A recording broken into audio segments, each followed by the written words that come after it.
Hello everyone. Today we are going to learn about third type of present tense, and that is present perfect tense. So let's start. The present perfect is used to indicate a link between the present and the past. The time of action is before now but not specified, and we are often more interested in the result than in the action itself.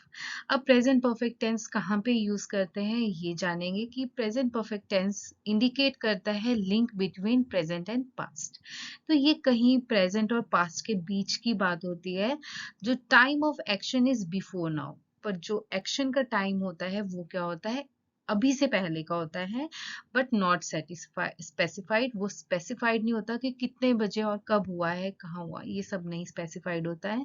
And we are often more interested in the result. तो हम interested किस में रहते हैं कि result में, और then in the action itself, कि एक्शन हुआ कि नहीं। जैसे if I say I have completed my work, तो हम इसमें रिजल्ट के ऊपर ज्यादा हम क्या करते हैं, इंटरेस्टेड रहते हैं कि मेरा काम क्या हो चुका है, काम अल्टीमेटली खत्म हो चुका है। तो इसके ऊपर, रिजल्ट के ऊपर हम मोर इंटरेस्टेड रहते हैं देन द एक्शन, कि काम कैसे हुआ, किसने करवाया, वो सब। So here in diagram you can see कि जो प्रेजेंट परफेक्ट है, जो परफेक्ट है वो किसके बीच में होता है, पास्ट और प्रेजेंट के बीच में। So it is unspecified time before now. We use the present perfect to say that an action happened at the unspecified time before now. The exact time is not important. तो exact timing यहाँ पे important नहीं है, हम हमारे लिए important है result. You cannot use the present perfect with specific time expressions such as yesterday, 1 year before, last week, when I was a child, when I lived in Japan, at that moment, that day, one day, etc. We can use the present perfect with unspecific expressions such as ever, never, once, many times, several times, before, so far, already, yet, etc. So you should know कि कहाँ कहाँ हमें present perfect tense को use करना है। जहाँ पे आपके पास specific time expression होगा कि आज किया, कल किया, एक साल पहले किया, लास्ट वीक किया, और मैं जब छोटा था, बच्चा था, और मैं जापान में रहता था, और उस मोमेंट पे ऐसा हुआ, या एक दिन पहले ऐसा हुआ, उस दिन ऐसा हुआ, दैट डे, उस दिन ऐसा हुआ।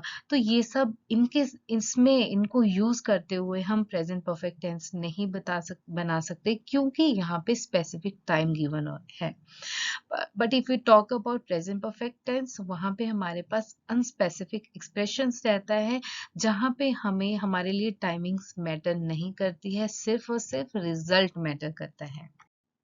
So here is rule.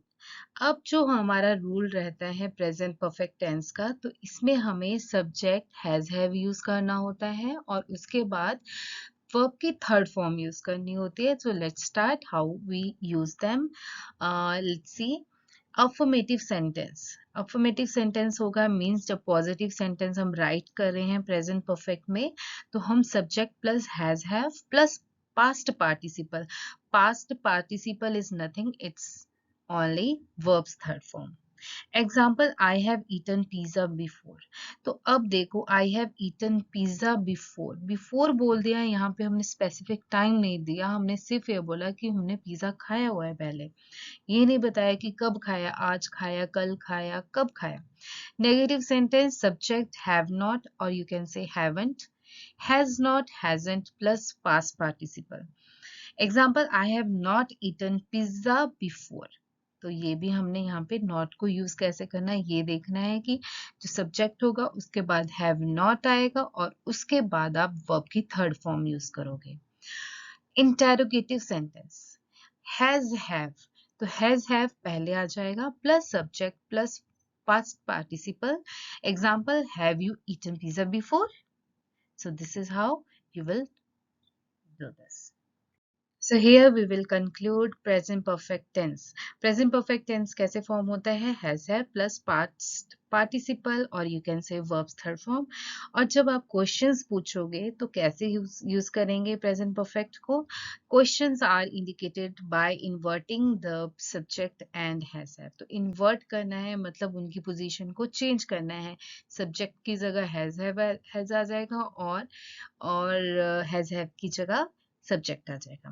और negative sentences, negatives are made with not और सिंपली आपको हैज हैव के बाद नॉट लगाना है और आपके नेगेटिव सेंटेंस प्रेजेंट परफेक्ट के बन जाएंगे। Statement, you have seen that movie many times. Question, have you seen that movie many times? Negative, you have not seen that movie many times. So this is how you have to form present perfect tenses. अब आपको simply क्या याद रखना है, ये समझ आ गया है कि सब्जेक्ट होगा, हैज हैव होगा और वर्ब की थर्ड फॉर्म हो गई। सिंपल, यही आपको प्रेजेंट परफेक्ट में करना है। और प्रेजेंट परफेक्ट टेंस क्या होता है? पास्ट और प्रेजेंट के बीच का कुछ ऐसा सिचुएशन या रिजल्ट यू कैन से, जहाँ पे हमारे लिए रिजल्ट मैटर करता है, ना कि timings. This is all for today. In next videos, we will solve worksheet of present perfect tense. Thank you.